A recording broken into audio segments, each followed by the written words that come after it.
We remain steadfast in our commitment in delivering local news that matters, stories that inspire, enriching the lives of Filipinos in Central and Eastern Visayas, in the Philippines and across the globe. This is your GMA Regional TV, kapuso ng bawat Pilipino.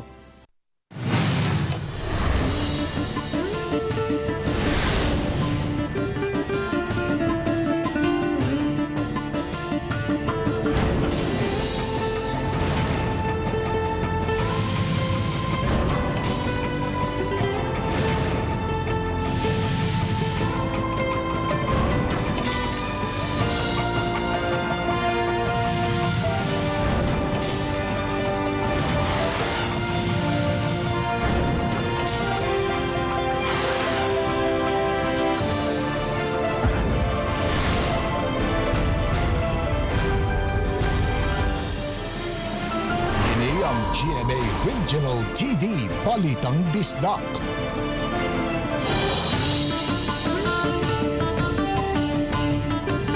Mayong hapon na kinang inyong GMA Regional TV, Balitang Bisdak.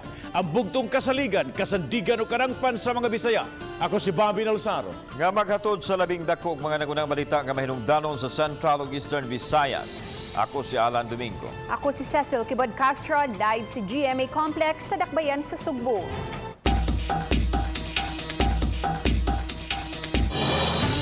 Presidente Rodrigo Duterte nagduda karon nga dunay binuang ining swab test tungod sa managlahing resulta nini. Iyang nasayran nga adunay tawo nga nagpositibo sa virus sa usa ka test samtang negatibo ang resulta sa usa ka laboratory test. Gumikan niini iyang gibaharan ang mga tawo nga nagpaluyo sa mga peke nga resulta sa swab test. Si Nico Sereno sa report. Matod ni Presidente Rodrigo Duterte nga may usa ka nagpositibo sa COVID-19 apan sa pagpaswab niya sa laing molecular laboratory, migawas nga negatibo ang ikaduhan niya nga swab test. Mibahat ang presidente batok sa mga tao nga nagpaluyo sa grupo nga nagpalusot sa mini nga resulta sa COVID-19 swab test. Kasi false positive, false negative. Hindi mo malaman ano ba ito totohanan o iba yan dyan peke. Samtang giangkon sa presidente nga lisod ipatuman ang minimum health protocol sa urban areas kundiin gadasok ang daghang mga tao. Sagad sa mga tapok-tapok makalimtan ang pagsunod sa social distancing. Giangkon ni Duterte nga bisan gani siya mutangtang man sa iyang face mask panahon nga musulti siya aron maklaro ang iyang tingog. Ako dili ko nagamas kung nagasulti kay sa mga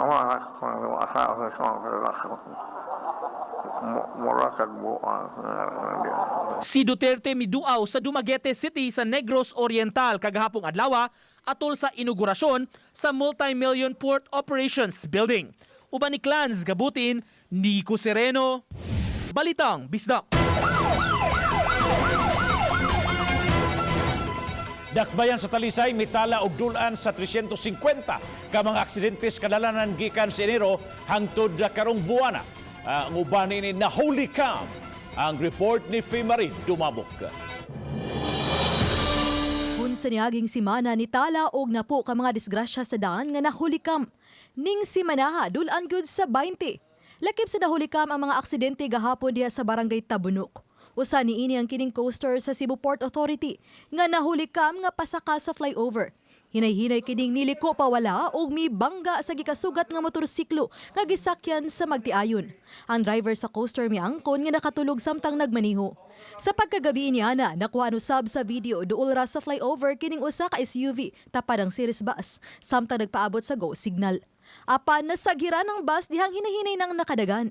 Usa ka oras sa maong panghitabo ang series bus nga paingon sa norte, kalit lang midumbol sa service vehicle sa usa ka mantalaan nga nidumbol usab sa PUJ. Tungod sa impact, nibangga ang PUJ sa gisundan niining series bus. Nahuli ka musab kining motorsiklo nga kusog nga nagpadagan aron di maabtan sa stop signal.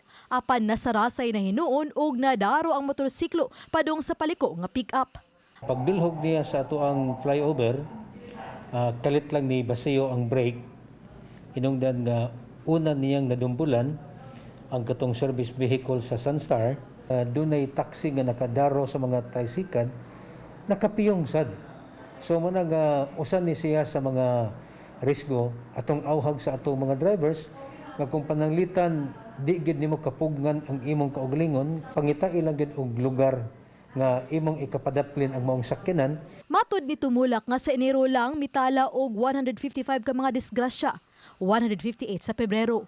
Samtang sa miaging tuig moabot og 1,525 ka mga vehicular accident ang natala sa dakbayan.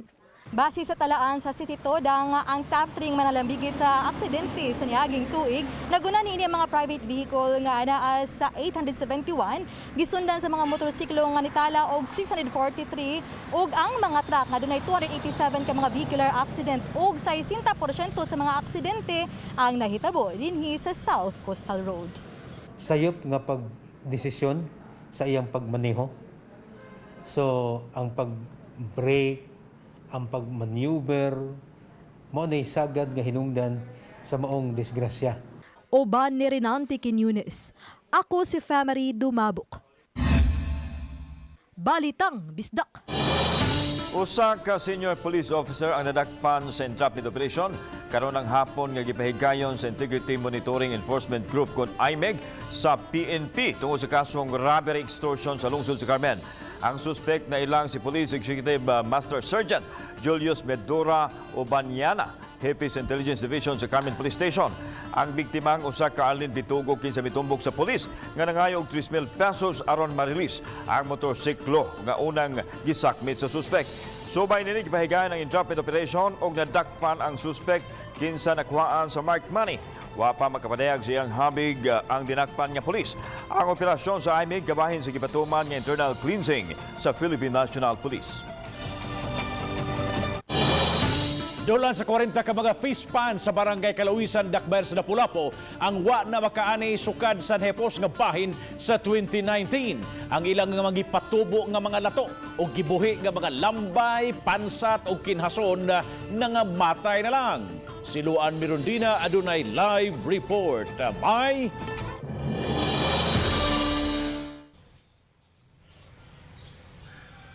Yes, Bob, wala pa man gani magsugod ang pandemya apan nakasinati na og suliran sa panginabuhian ang mga nanagsalig sa harvest sa mga fish pond sa barangay Kalawisan. Gipakita ni Lolay ang pipila sa iyang mga gitanom mga lato nga nakakapyut sa mga bato ug nabuhi. Apan sagad sa iyang mga gitanom, pulos na nga matay. Gani natabla lang ang 22 ka mga bakat sa lato nga iyang gitanom. Magtanom mi karon, mabuhi lang na siya og usa nga tus 2 ka buwan. Inig katulo mangharbis ang tamena. Dili mi harvest kay mamatay naman. Nahilis ra sa lapo. Yan ay kani akong gingon mo naay lato nga nahibilin. Nagkapyot sa panas, maura na siya inabuhi. Matod ni Lolay, kapin sa tuig na usab siyang wa makabayad sa abangan sa duha ka mga fish pond nga iyang gimintain. Maayo na lang, kay nakasabot ra usab ang tag-iya sa fish pond ug walang una siya sukta sa abang. Apan, ang pang-adlaw-adlaw nga konsumo, wala siya laing makuhaan. Uwa pa ko pagkanas kong anak, dugar ming nang matay, wa may makaon. Kaya wa medyo income ang tangke. Kung naunta to'y mga kanang kasag, makabaligya kag usa ka kilo, makakaon kag makapalit kag bugas pero wa jud. Himala ba murag natingay jud mingano pati ang mga kasag nga matay. Susama usab ang nasinati ni Consel Real Tampos kinsa may fish pond usab sa barangay Kalawisan. Mga 2 years ko nag-invest og pansat ning puhunan ko kada year puhunan ko tag 40,000, 50,000 hurot patay tanan. Karong bag-o lang misuway na usab siya og pamalit og 20 ka mga bakat sa lato ug gitanom apan ang iyang na-harvest na po lang ka plastic sa mga lato. Dili ka bawi. Dili ka bawi plastic. Makabawi lang may ani ko ana kun musud mig binak mga bakat ba kaing para sipmin para Manila pero kana para na siya kuan nga nang merkado rin ba. Dulan sa 40 ka mga fish pond dinhi sa barangay Kalawisan ang gikatahong nakasinati sa susamang suliran. Gani matod sa mga tag-iya sa fish pond dinhi, dili lang ang mga lato ang apektado tungod kay nangamatay na usab ang ilang mga binuhing kasag, lambay, kinhason ug mga pansat. Panghinaot sa mga nanag-iya ug nanagabang og fish pond sa dapit nga unta masusi sa BFAR 7 ang ilang kahimtang aron usab masayran ang posibleng hinungdan ug masolusyonan ang taud-taud na nilang problema. Misuwat na sila sa BFAR 7 ug gipaagi nila sa City Agriculture and Fisheries Office. Ang akong request dito para sa ilang examination sa kining fish pond, wala pa sila ka-schedule kay wala lagi tungod lagi sa COVID, igo ko na sila dito. Babisan pa man kung naka-lockdown karon ang BFAR 7 apan may skeletal force gihapon silang mamahimong mususi sa dapit aron mukuha sa kalidad sa tubig sa naasoy mga fish pond. Misado sab si RD Puketa nga ilang susihon ang dapit sa labing daling panahon. Bob? Dahil salamat, Luan Mirondina sa imong live report. Gipahibaw ni Bohol Governor Arthur Yap pinaagi sa iyang official Facebook page nga ilan ang giaksyonan ang kontrobersyal nga issue sa usa ka resort diin adunay babay nga mirampang naghubo sa iyang pangtaas nga sapot. Sa usa ka suwat nga pinetsahan ug Marso 10, ang provincial government sa Bohol miawhag kang Panglaw Mayor Leonila Montero sa pagluwat og cease and desist order nga nagmando sa tagduma sa resort nga dili idayon ang pagpahigayon sa foam party fashion show karong gabii ug ugmang adlaw. Kini samtang nagpadayon ang investigasyon sa mga otoridad. Samtang ang kagamhanang probinsyal mimando usab sa Bohol Provincial Police Office nga mohimo og makiangayon nga aksyon kalabot sa miaging pagpahigayon sa foam party event nga gi-upload pa sa social media. Gikalipay sa Mandawi City ang pagtugot sa Cebu City nga makasud ang mga PUJ nga gikan sa Mandawi. Tinumduman taod-taodang problema sa mga traditional PUJ operators o drivers nga di sila katugutan nga makalahos sa Cebu City ug anha ra kutob sa boundary. Sama sa mga gikan sa Highway Mandawi kun dili sa Utlanan, anha ra kutob sa Mabulo area. Dugay nang nanawagan ang mga jeepney drivers nga pasudlon og palahuson sa ilang ruta aron dili maalkanse. Kagahapon ipahibaw ni Cebu City Mayor Edgardo Labella nga tugtanan niyang mapasudlon sa Cebu City ang mga traditional PUJs. Gikalipay sab kini sa Mandawi City officials nga mihangyo ng daan ini sa syudad sa Sugbo. To help improve the transportation system in the city by gradually shifting to the modern jeepneys or the Class 2 PUJ. However, we continue to uplift the plight of our remaining traditional PUJs.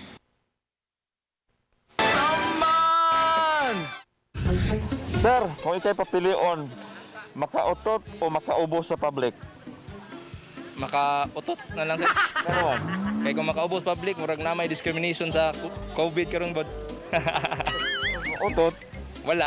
Wala mapili sa akuan nga nakay symptoms sa COVID kung mangutot. Makautot. Ano man? May COVID. Makautot. Kay walay COVID. Makautot, sir. Delikado magsingalan lang na COVID. Naman!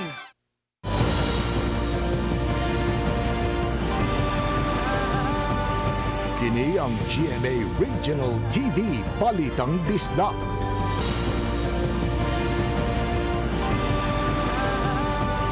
Kini ang GMA Regional TV Balitang Bisdak.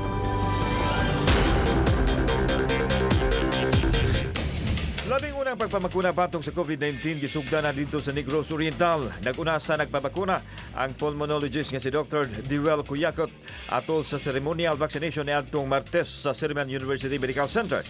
Human mabakunahi, gi-check up pag-usab ang doktor aron masuta kung adunay adverse effect ang bakuna.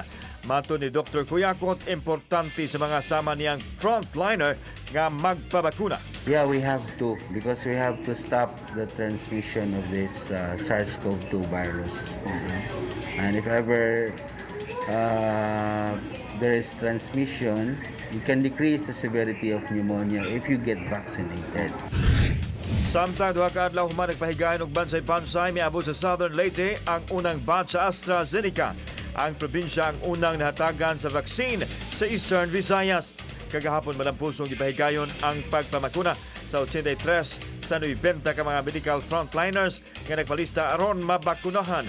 Gigahinan sa gamhanan ang 244 ka medical frontliners sa probinsya. Balik din sa sugbong aron masiguro nga walay matakbuyan nga sakop sa Lapu-Lapu City Police sa COVID-19 ipaubos sila sa swab test matag karon ug unya. Niadtong Miyerkules, gipaubos ang tanang personnel sa swab test.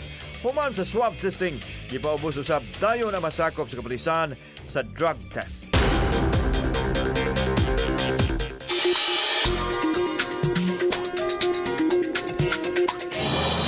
Usa ka dolphin nga nasangit sa bungsod sa may barangay Mactan kagahapon, napalga na lang patay karong buntag. Siluan Mirondina sa report. Alas 3 kagahapon sa hapon, napalgan sa usa ka mananagat nga nasangit sa bungsod kun fish pen sa kadagatan sa barangay Mactan kining usa ka dolphin. Apan mga alas 7 na sa gabii, natabang ug nadala sa laod ang dolphin kay nagkapuliki ang mga staff sa barangay, lakip na ang mga taga BMO. Kaya nakauras ang nilabay kay ug alas 3 nga na bangalan unya natiman ang dolphin mga ngarina sa mga alas 7 sa gabi. Taas na kayong gap sa oras ang stress niya, inanaba niya sa maron pang yun. Pero bisan pa nadala gyud nato dito balik sa laom. Matod sa staff sa City Agriculture Office nga may responde sa dapit, buhi pa ang dolphin dihang ila kining nahatod balik sa laod kagabii. Apan kaganihang buntag, subli kining midagsa sa kadagatan sa Mactan, apan patay na. May gitason kini nga 8.2 feet ug 3 feet nga gilapdon. Apan tungod kay way mga technical staff sa BFAR 7 nga nakasusi, wala masayri kung kini usaba ka bayi o laki ug ang posibleng edad niini. Apan nakitaan kini og duha ka mga samad sa kilid ug usa ka samad sa tiyan. Katuting samad niya sa sa tiyan kato maka speculate ko ato nga basin pagkasangad na niya nga risdaplin. Nadugang na lang tingali ito sa una nga iyang problema. Human makuhai og detalye, gipalubong na ang dolphin sa taga City Agriculture and Fisheries Office. Uban ni God Ferrelien, Luan Merondina, Balitang Bisdak. Aprobado na sa Land Transportation Franchising and Regulatory Board LTFRB ang bag-ong public transport plan sa siyudad sa Mandawi. Subay kini sa gitinguha nga modernisasyon sa public transportation o pag-abli sa bagong ruta. Ano yung report ni Nico Serino? Formal nga gitunol sa LTFRB ang Notice of Compliance sa Mandaue City Government. Pamaagi kini pag-ila sa syudad nunot sa pag-umol sa Local Public Transport Route Plan o LPTRP nga mo'y una nga naaprubahan sa national government. Ubo sa komprehensibo nga LPTRP na ila na ang tanang 15 ka rota sa public transportation. Unsi niini, intercity umutadlas sa lain-lain nga mga LGU gikan sa Mandaue paingon sa Cebu City, Lapu-Lapu ug Konsolasyon. Samtang dunay upat sab nga buksan nga developmental routes o ang biyahe diha ra sa syudad magtuyok-tuyok. Sa intercity, mga buses ang pabiyahion samtang sa mulibot sa Mandaue o intra-city, mga modern jeepneys. Comprehensive local transport plan. This will basically address the two basic problems, the congestion and pollution. Taliwa nining gitinguha nga modernisasyon ang kabalakasab nini mga nagmaneho o nag-operate sa mga traditional PUJs kung unsa ang mahitabo kanila. Apan gipasalig sa dakbayan ingon man sa LTFRB, dili sila pasagdan. Saad sa mayor, dili makulban sa kaldero ang nagmaneho sa traditional jeepneys. Ang LTFRB ug TESDA maka-facilitate sa pagpaubos kanila sa mga skills training sa lain-laing vocational courses. Naay assistance nga ihatag ang gobyerno. They have to undergo some training, seminars nga. On top of this, while undergoing seminars, dunay mga assistance nga ihatag. Which is to help improve the transportation system in the city by gradually shifting to the modern jeepneys or the Class 2 PUJ. However, we continue to uplift the plight of our remaining traditional PUJs. Kung wa na'y kakulian posibleng karong tuiga, hingpit nga mapatuman ang LPTRP. Ipabiding pasab kinsa ang andam nga mo-operate nga mga kumpanya o kooperatiba sa mga sakyanan nga pampubliko. Uban ni June Solon, Nico Sereno, Balitang Bisdak. Wa pa may bakuna batok sa COVID-19 nga miabot sa dakbayan sa Talisay, apanahan ay na sa City Health Office ang mga adlaw ug mga dapit sa ipahigayon ang pagpamakuna. Matod sa City Health Officer Dr. Lino Alanzado nga maguna sila sa RHU1 diin sa San Roque Gym ipahigayon ang pagpamakuna. Isunod ang RHU2 dayon RHU3. Limitahan lang ngadto sa 150 ngadto sa 200 ka mga tawo ang bakunahan matag adlaw. Sa sunod semana makitagbo si Alanzado ug Mayor Samsam Gulyas kang Visayas Chief Implementor Retired General Mel Feliciano kalabot sa bakuna. Sa karon naghuwat mi sa ilahang stocks o sa ilahang ipadadiri nga supply. Then katong among na set na nga mga vaccination area katong unom.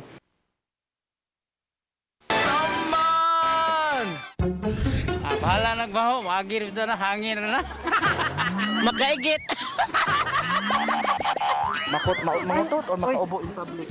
Mas bali pang makautot. Kaya nga kung makaubo ka, dagan ang mga makautot. Iswab niya ako. Mas infectious mga ng ubo, so delikado siya. So probably kung mangutot man po, discreet lang po. Mas uwaw man siya. Mangutot in public. Mas nindot man siya kaysa ma-COVID ka.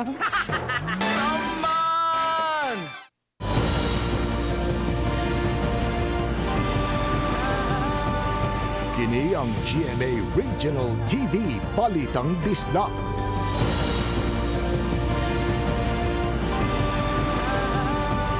Kini ang GMA Regional TV Balitang Bisdak. Unsa magyaya anaa sa mga sagol sa binignit sa carbon nga karon pa lang gipangandama naman sa kagamahanan human hinganli ang dakbayan og binignit capital. Sayra nato pinagi ning maong report. Kamote, gabi, landang, saging, pilit, kamay, nangka og nagkalain-laing kulor sa sago nga gidisplay karon sa merkado sa carbon.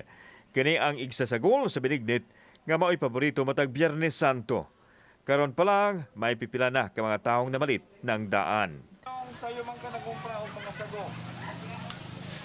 Ay, pagandam lang, sir. Oo, yan. Lugar sa karon, sir. Samtang layo pang kuan, Semana Santa, kaon na tadaan kay kung sa Semana Santa, mahal bisin pag last year ba? Mao sa katuig na ang nakalabay human mahitabo to ang controversial nga benignit incident. Dinhi gyapon nga adala na diri sa Carbon Public Market. Apan nga karon gipaniguro na sa Cebu City Government ug sa atong kapulisan nga di na to mahitabo ang naasoing insidente. Nabda na mo si Vina nga nagluto og sago sa iyang tindahan. Nakahinumdum pa siya sa pagdagsa sa mga tao sa carbon aron mamalit og sago sa binignit sa nakalabayng tuig. Lakip ang ilang tindahan sa napasirad-an sulod sa tulo ka adlaw tungod sa nahitabo. Direto ni tabo, nasuspenso man gani mi dire sir. Nasuspenso mi. Nasuspenso mo pila ka buwan? Di, tulo ra ka adlaw. Tulo ka adlaw tungod atong Katong social distancing. Nagidakop gid ang among landang. Kay nadamay mi sa mga uban diha nga nag-overpricing. Nagtuo sila kami may nag-overpricing, mag-overpricing sa among presyo. Gitumbok sa uban nga ang nahitabo mao'y nakapaboro sa kaso sa COVID sa dakbayan sa Sugbo. Karon ang mga vendor maunay mamadlong sa magpunsisok ng mga mamalitay aron dili na masubli pa ang nahitabo. Gipasalig na sa dakbayan sa Sugbo ug sa Cebu City Police Office nga higpitan ang pagpatuman sa health protocol sa Carbon Public Market nga may sagadugukan sa mga mamalitay sa sagol sa binignit. Lakip nini ang pag-schedule sa mga taong mamalit sulod sa carbon. Kauban si Cleofer Lumayag, ako si Alan Domingo. Balitang Bisdak. Archdiocese sa Sugbo may pagawas na og lagda sa mga kalihukan sa Semana Santa. Giniliuna ang mga kalihukan nga makapatapok og daghang mga tawo. Ani ang report. Ang bindita sa Lukay upam Sunday himuon nga yano o naa sa regular mass schedule. Samtang inay sa tibok parokya, sa simbahan o sa balay na lang ipahigayon ang Via Cruces nga tampungan sa pamilya apan kinahanglang adunay social distancing. Gidasig usab sa simbahan ang mga mangumpisal nga himuo na kini sa dili pa moabot ang Semana Santa aron malikayan ang panagpunsisok sa mga tao. Sa Huwebes Santo diin ang kalihukan magsentro sa Santissimo, maghimo og altar of repose apan sulod lang sa usa ka oras ang pagsimba sa atubangan sa Blessed Sacrament. Other option mao kini ang pag-motorcade libot sa area sa simbahan o sa parokya diin ilibot ang maong Blessed Sacrament. Sa Biernes Santo, ang 7 palabras ipaagi sa mainstream ug social media platforms. Samtang gidili na ang pagpahawok sa krus. Higpit usab nga gidili ang pagpahigayon og mga prosesyon o bisan unsa mga kalihukan nga tapukan sa mga tao. Ang Sabado de Gloria ipahigayon nga dili mulapas alas 6 sa gabi nunod sa curfew hour. Gipahibaw ni Father Japheth Johnson, ang Vice Chair sa Cebu Committee on Worship, nga way mahitabong bungga nga sugat sa pagkabanhaw.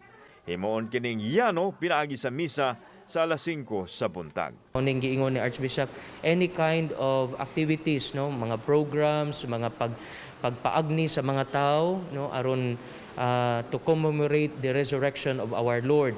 Himuon gihapon nga simple ug yano kaayo nga kasaulugan, no. Kauban si Marlon Melgaso, ako si Alan Domingo. Balitang Bisdak.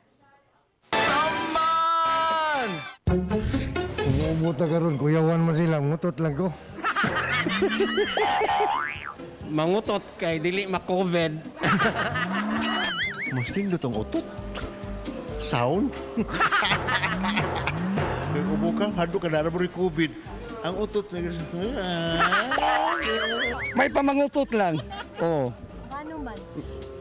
Para ang hugaw sa ilaw magawas.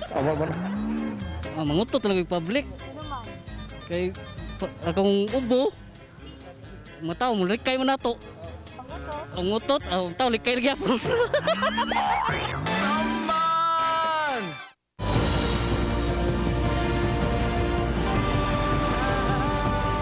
Kini ang GMA Regional TV Balitang Bisdak.